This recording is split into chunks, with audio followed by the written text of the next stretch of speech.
Good afternoon and welcome to today's Learn at Lunch webinar. We will hear from Extension Farm Tax Specialist J.C. Hobbs as he discusses what is currently happening with ag taxes. If you have questions, you may ask them through the chat window by clicking the chat button at the bottom of the screen. You may also unmute your microphone to ask questions. We have additional information on this and other farm management topics on the farm management page. I will share the link in the chat window. Our next scheduled webinar will be on April 23rd at noon and will cover USDA wildfire and disaster assistance programs. JC, I'll turn it over to you now. Thanks, Brent. I have a question for you, though, sir, or a thought for you to think about. Why would anybody put a tax session during the lunch hour, which can create indigestion? That's a very good question.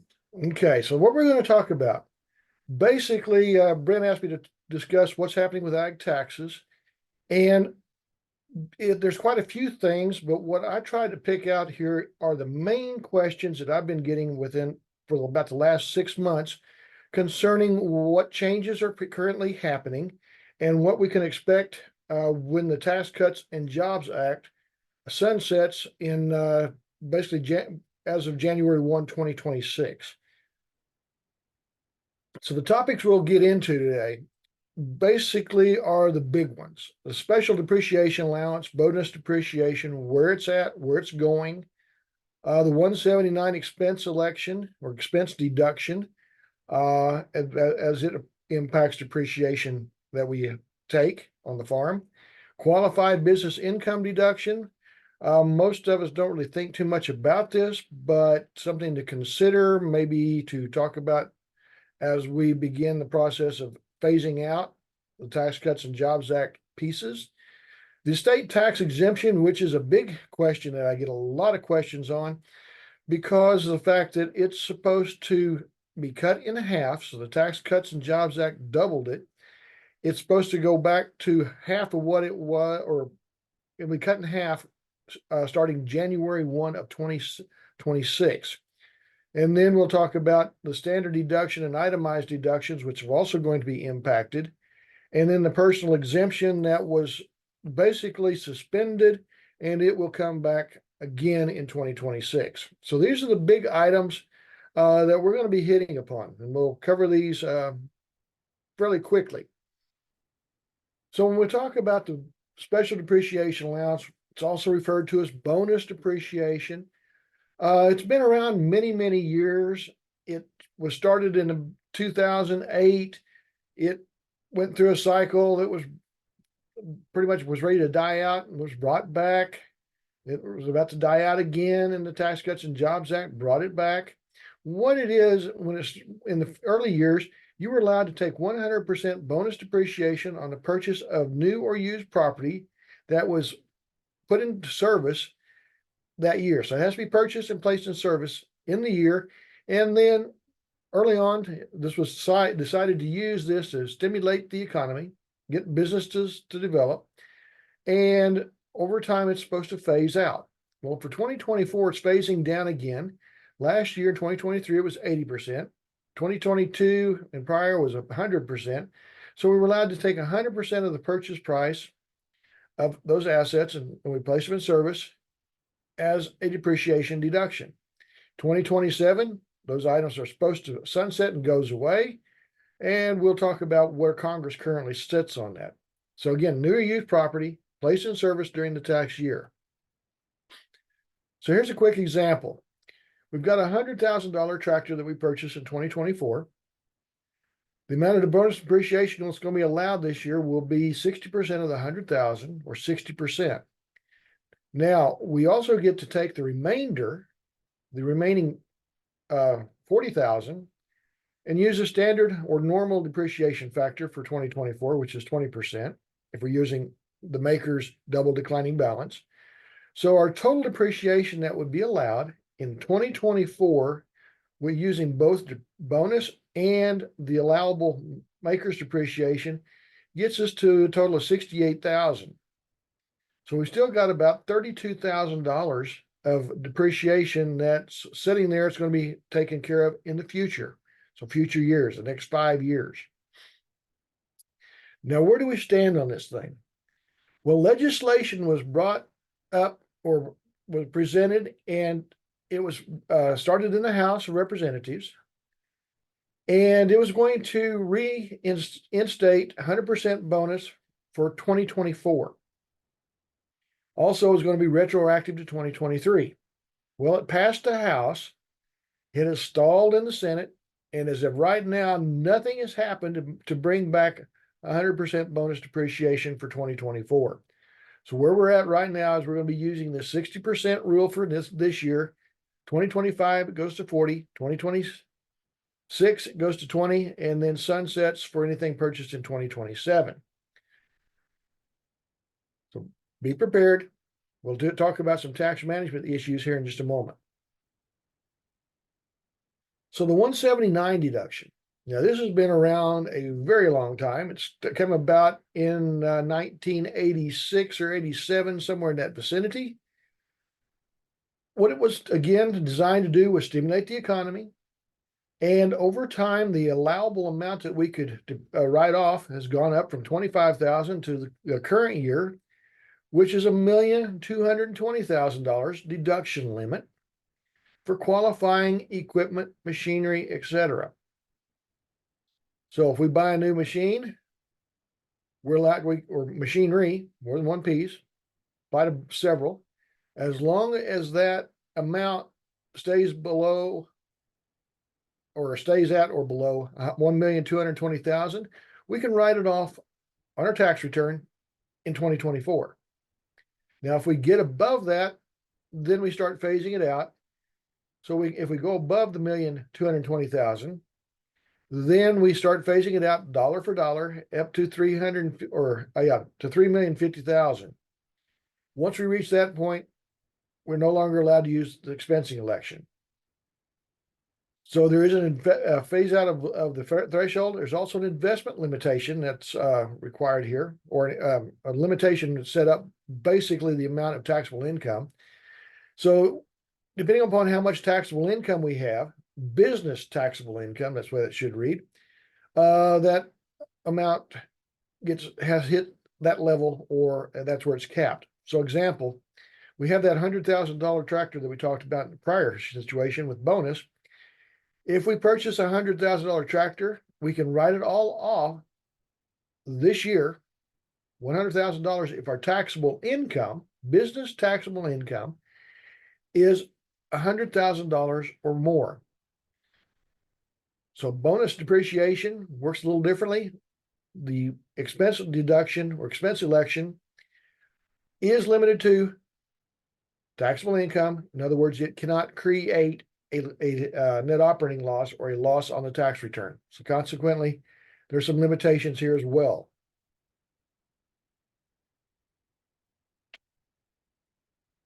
So how does this one work? There's a little example again. So we have a $100,000 farm tractor that we buy. We have $200,000 of net farm income. So there's no limitation there.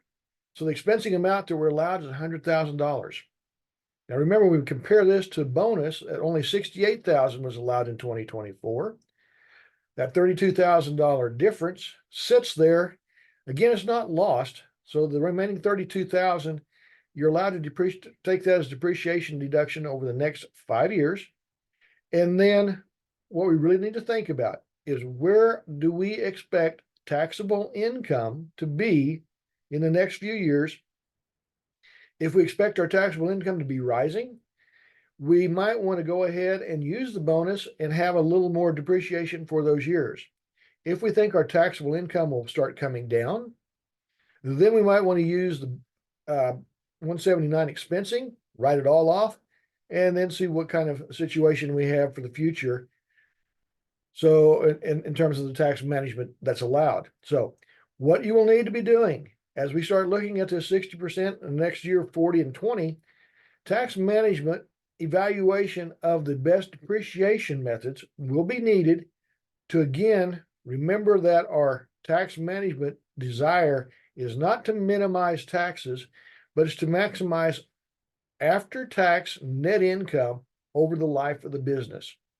So you want to work with your tax preparer, do a little thinking on this, see where we end up, and see what options concerning the depreciation tools that are available best meets your needs.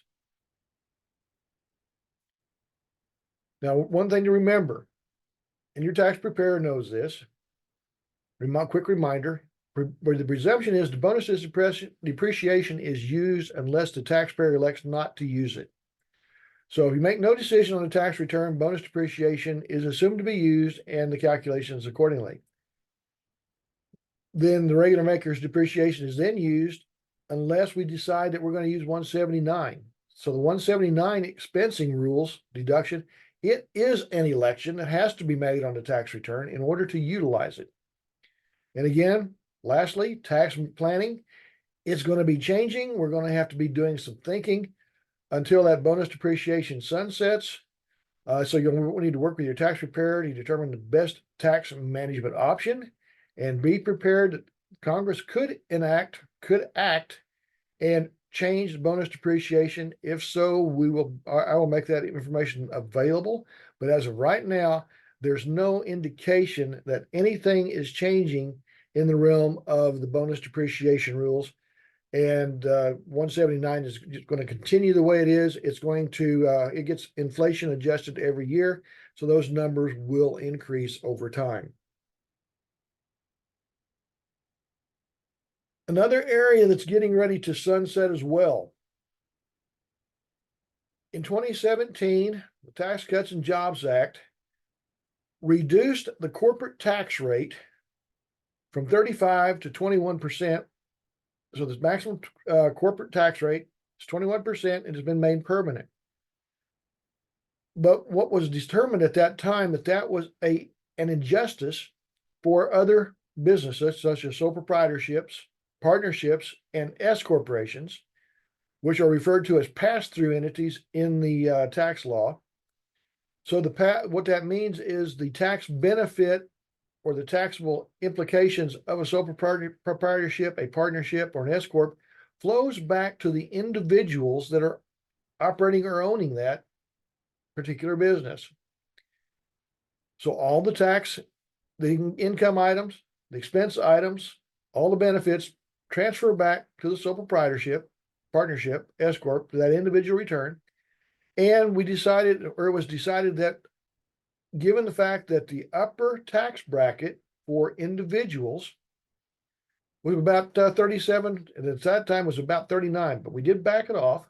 So the maximum tax rate was 37%. In order to equalize the corporate rate to these other pass-through entities, we had what we call the 20% qualified business income deduction. Now, this is set to sunset on January 1 of 2026. So when it goes away, we'll no longer have that benefit of a little extra deduction for our qualified business income. Again, it was created to ensure equity in the taxes for all businesses, C corps, S corps, partnerships, proprietorships. And right now, there's no indication that will be discussed and brought back. So we'll have to wait till the next election to see what happens with any tax legislation that may come about. But right now, this is going to go away. Now, here's the big one that I get lots of questions on. What's going to happen? There's many farmers, ranchers, and other businesses, other individuals as well, that are worried about what will happen to their estate in terms of taxation once the estate tax exemption gets cut in half, and that's going to occur after 2026. So what happens here? Or during 2026 and the years after.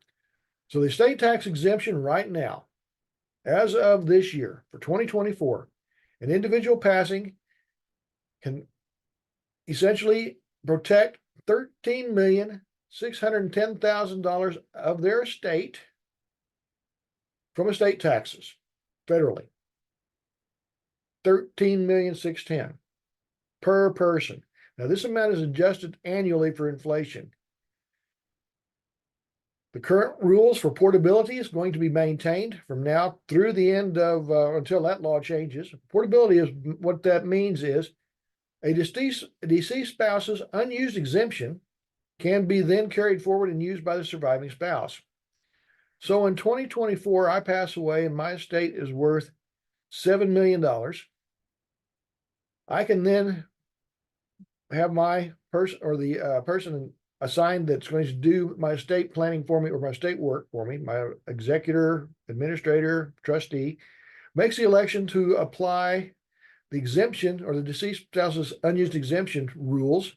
So they file the tax return, make the election. So you subtract off that 7,000. So my wife now gets, or my spouse gets, $6.6 million of exemption to add to hers when she passes in the future. So what that does is effectively makes the exemption amount for 2024 for husband and wife $27,220,000. Now, when we look at how many estates nationwide that's going to impact, it's somewhere around 2% of the estates will be impacted by estate taxes. How many farms that does impact, and it will in fact affect a few. It's about a little less than 1%, but it is happening. Land values have gone up through the roof the last 2 or 3 years in various areas. They've tripled in areas in basically Idaho. We've had some land values come very close to tripling here in Oklahoma. They've done really crazy things in the Corn Belt. So consequently, some of our operations, the tax or the values of them are getting quite large. So what we've got to remember is this is going to get cut in half. If we look at where current rules are, we're at 13 million. By the time 2026 rolls around, expectations are for a married couple, it's going to be about 15 million. So we expect the total amount, husband and wife with portability, to peak out around 30 million before 2026 is over, or 2025, and it'll get cut in half. So an individual will have 7.5 million exemption. Husband and wife, using the portability rules, will have 15. We're going to increase the number of estates that are taxable. Farm estates from that about 1, it'll almost go to 2.5. But still, with a little good estate planning, a little thinking, we can avoid some of those problems. But be aware this is coming forth. Will this happen? Will we get it cut in half? Hard telling. Here's the issue that I've been watching since 1976. We have never decreased the exemption amount in any year from 1976 until 2025, according to the rules. We'll see what happens in 2026, whether or not we let it go backwards. One thing to think about, keep in mind, a lot of our legislators have large estates. Will they want it to go backwards? It will be interesting to watch. Another area that got hit, and it affected farmers and ranchers to some degree, and especially when we have disasters like fires, things like this. The standard deduction and exemption amounts were adjusted greatly beginning January 1 of 2018. And some of these were suspended and will be suspended until the end of 2025. So the standard deduction for 2018 was doubled, and that amount has continued to grow. Again, it's going to sunset January 1 of 2026. But what has really happened here?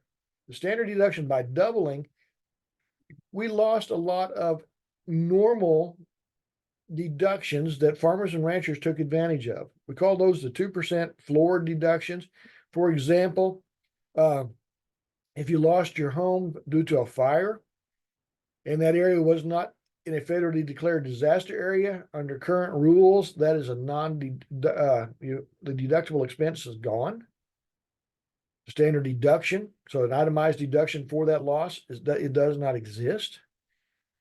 So it has to be a federally declared disaster area before that amount is included in, or it can be used to reduce your taxable income. So again, for 2024, our current standard deduction, 14,600 for singles, 29,200 for married filing joint returns. The personal exemptions were suspended again from 2020 or 2018 through 2025. I'll show you what those numbers are expected to be when we bring them back in 2026. Now, remember when we talk about itemizing deductions versus a standard deduction. In order to itemize, taxpayers must have itemized deductions in excess of the standard. So for 2024, in order to itemize, you have to have more than $29,200 of itemizable deductions in order to take advantage of it as a married filing joint return. 14,600 for single taxpayers. When we get to 2026, that number is expected to be about 7,600. Now, I've done some inflation adjustments here based upon what I felt like has happened to us in the past. So we're going to continue to go up some, but it will get cut in half from current levels. So for singles, it's going to drop back to 7,600. We'll have 15,200 for married filing joint taxpayers, and we're going to reinstate the personal exemption. Again, it was suspended January 1 of 2018, comes back in January 1 of 2026. In 2026, I expect that exemption to be about $5,000 per individual. So when you look at it, I'm going to back this thing up. So when you look at it, a married couple with 15,200 of itemized deductions or standard deduction, you add the 10,000 to that, we're going to be back to about where we were with the standard deduction and no personal exemptions. Expectations are they'll be about equal to 2025. So we're going to offset it, back up. Really not going to hurt us that much, but it will bring back the ability to have itemized deductions where we haven't been able to take those in the last several years. And it's really been a kind of a sad situation with all the, for Oklahoma anyway, for all the wildfires that have taken place, because a lot of personal assets, not business, personal assets, were destroyed, and we couldn't take a deduction for those losses. So to kind of wrap things up, Brent said we're supposed to keep this kind of short and simple. These are the main items that were brought about or being talked about. You want to further consult your tax advisor. These changes are going to impact your returns. Don't wait till the last minute. Tax planning is going to be very important. Now, some of the things that occurred with Oklahoma and several other states, there was legislation passed that were created to work around some of the problems that the Tax Cuts and Jobs Act created, and also with conforming to those rules. It's going to be interesting to see what happens with our state legislation on that. Right now, our state, Oklahoma, reduced the amount of standard or itemized deductions, reduced the standard deduction below what we used to always have as the ability to use the federal standard deduction. When it gets cut back, I suspect that we would be revisiting this at the state level. So watch what's going on with the legislature, both federally and state. See what's going on there. Watch out for changes in the tax laws. We're going to be providing that information.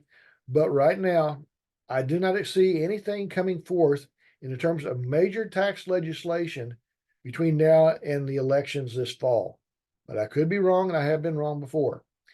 So with that, we'll open it up to any questions or comments. Brent, anybody have anything they want to discuss? Go in more detail on. I do not see any questions in the chat room at this time. So they're reaching for their acid or Tums, etc., worried about acid reflux. That seems to be the concern right now. Fair enough. And I've also said it where viewers may unmute themselves to ask questions over the microphone as well as ask questions through the chat room. Maybe I bored them to tears.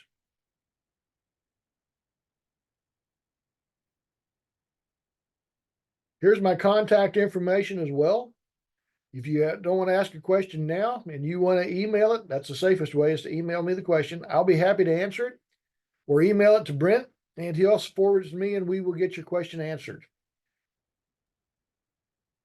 Excellent. I will be glad to get forward questions that I receive for you. I also shared a link to our webinar survey in the chat window. If you will fill that out and give us feedback on today's webinar, we always appreciate your feedback. I would also like to thank you, JC, for presenting today. I appreciate you giving us an update on tax stuff. I You're very do welcome. also want to remind everyone that our next webinar will be on April 23rd at noon. And Dr. Amory Hagerman, our Extension Farm Policy Specialist, will talk about USDA wildfire and disaster assistance programs that are available.